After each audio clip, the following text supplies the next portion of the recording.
The ratings for Halo Season 2, Episode 3 are out, and they're looking pretty good if you're a fan of the show and wanted to get a Season 3. It's number 4 in the originals with 458 million minutes watched. I talked last week about how there's so much we don't know as far as getting another season and renewals and all that kind of stuff. And now that we're in the third episode, the math is not quite straightforward as it was last week.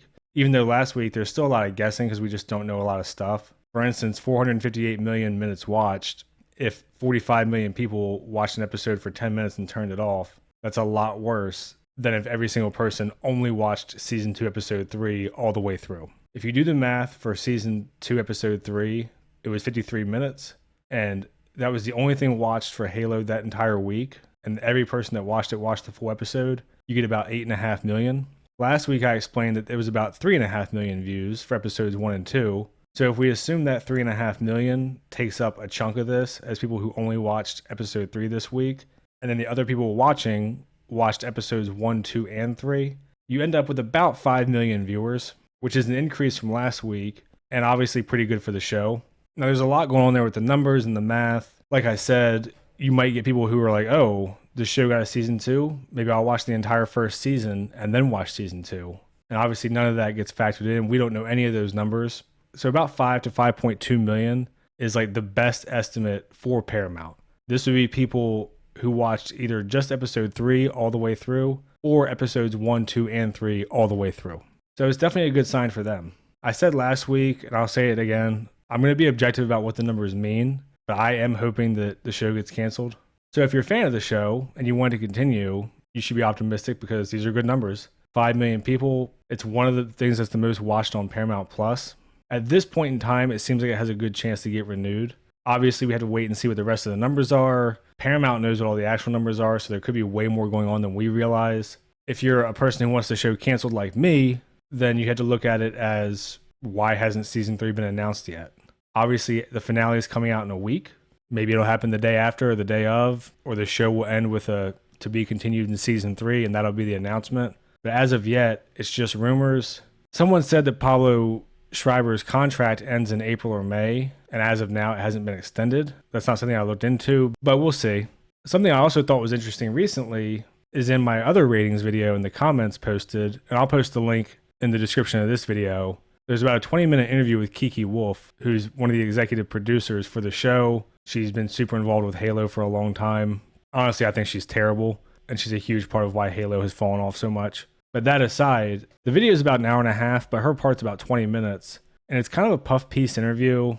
Like, the guy's definitely on her side. It's one of those just kind of kissing her ass type interviews, not a huge deal. But something I thought was interesting about that is he didn't ask about a season 3 or another season. And if it had already been confirmed or was likely to happen, I think they would have brought it up in that type of interview. But who knows? Maybe the contracts are all still in the workings and whatever. But something I will say that I find a little bit odd. Normally, when you have a show that's doing well in the ratings, the media is all over it.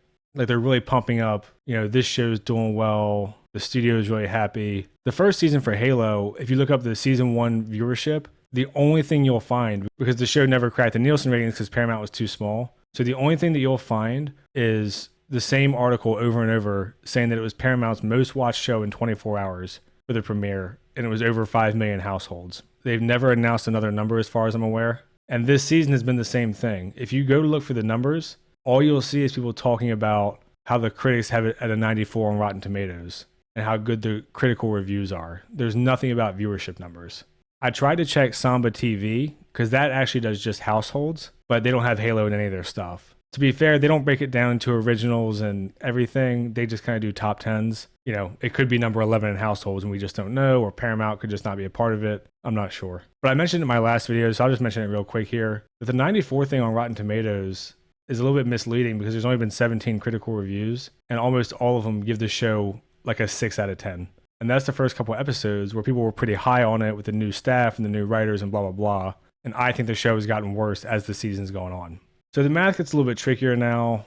And to compare that to season 1, that had 71 critical reviews and the score was like a 60. So I'm not going to go too long because I kind of went over all the unknowns in my first video if you want to check that one out. But I would say as of right now, assuming this trend continues, the people who like the show should be pretty optimistic. I'm curious to see kind of where we end up at as the season goes. Because if these minutes watched start to go down from 458, then that means that people gave the show a chance and tuned out, which obviously is not what Paramount wants. And something else to keep in mind with these renewals is currently Paramount is trying to sell Paramount Plus because it's just losing hundreds of millions of dollars. You don't know what'll happen in that capacity. A sci-fi show like this probably costs a lot more money than some kind of cheap drama like Young Sheldon or something that they make at CBS. So even if the show is getting good viewership, it still might get canceled. Or if they think they can keep doing this low budget thing like they did this season, they might keep it going forever as long as the viewership's decent. We really just don't know. So I'm not going to go too long. I just wanted to talk about it since I said I'll talk about the ratings.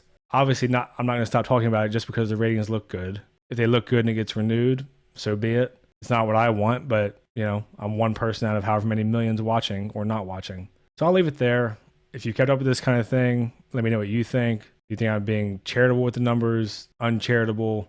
Did I mess something up? Would be good to know.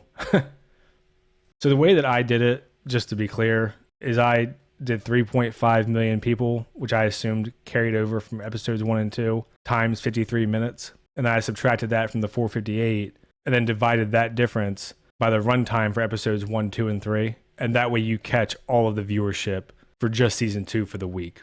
But we'll see. I'll check in next Friday, see how we're doing. Next Friday, if you're wanting the show to do well and get renewed, I think that's probably the big one because episode 4 is the one that they hyped all for the promotional material and all in the reviews and all that stuff. So yeah, let me know what you think. I'll try to respond, like and subscribe and all that. Thanks. See ya.